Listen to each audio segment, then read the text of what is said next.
My dear, good afternoon, good morning. Yeah, I know I sent several videos over the past week or two about growing food, how to grow, even recently, how to grow food in a pot, in a storage bin, in pretty much anything you can get your hand on.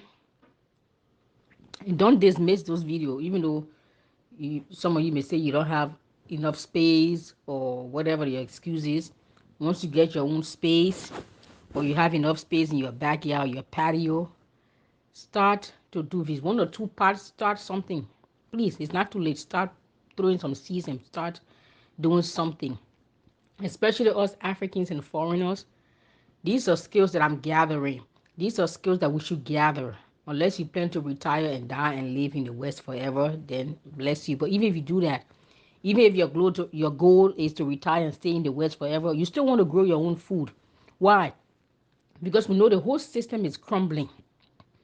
And we can continue to expose the system and still stay in the system and depend on the system to feed us when we also know most of the food have been poisoned and genetically altered.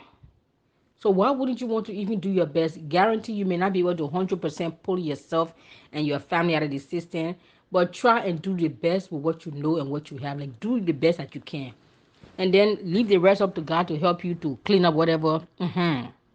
Or sanctify or purify, whatever. But try your best and do your best. Are you with me? Now, number one. Number two, all these skills about growing stuff, that's something we need to, even if you don't go back home to live, even if you go on vacation or something, that's something we're going to start. That's the information and ideas we're going to have to start to re-educate the next generation in Africa to learn to grow our own food, because many people back home just think anything that is imported from the West is good.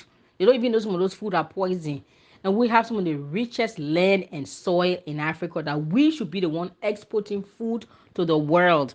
But yet people are exporting, the Chinese are exporting their fake fish and rice, plastic rice, and all kinds of junk. Why are we importing food in Africa when we have soil?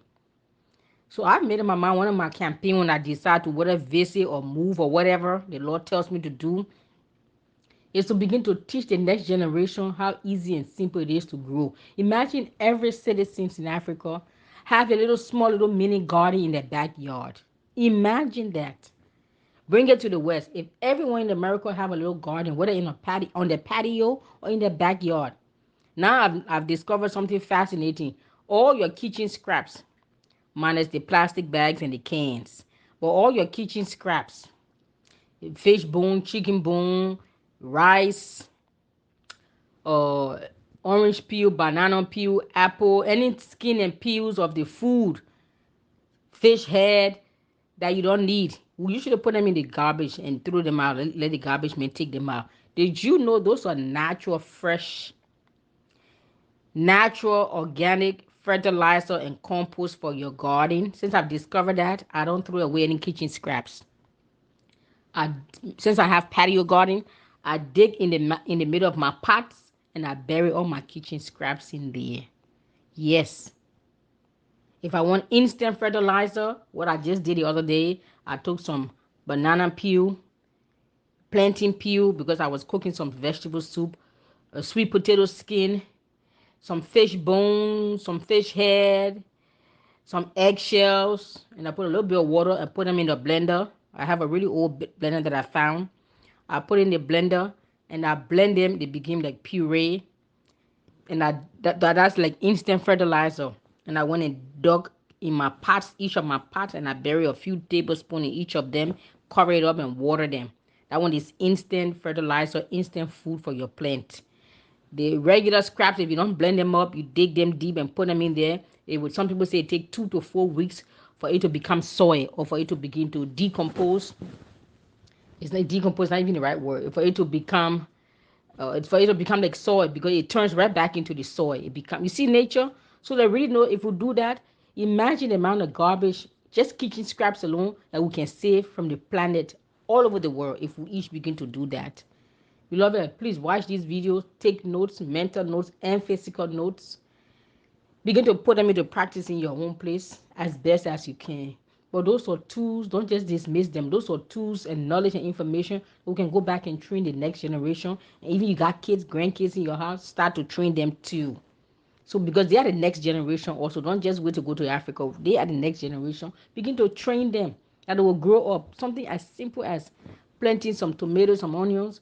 And you don't have to always go to the store and buy their fertilizers. You don't even know what kind of chemicals in their fertilizers. But you buy your natural organic soil, you get your natural organic seed, you plant it in the ground. When you need fertilizer, you cooking, you have onion peeling, tomato skin, a bell pepper skin, the bell pepper seed, any kitchen scrap that is minus plastic bags and on the cans.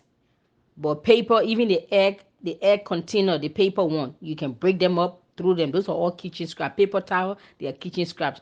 I just sometimes break them, tear them into small, small pieces. Newspaper, those are part of kitchen scraps. Those things can go back into the ground and turn back into soil.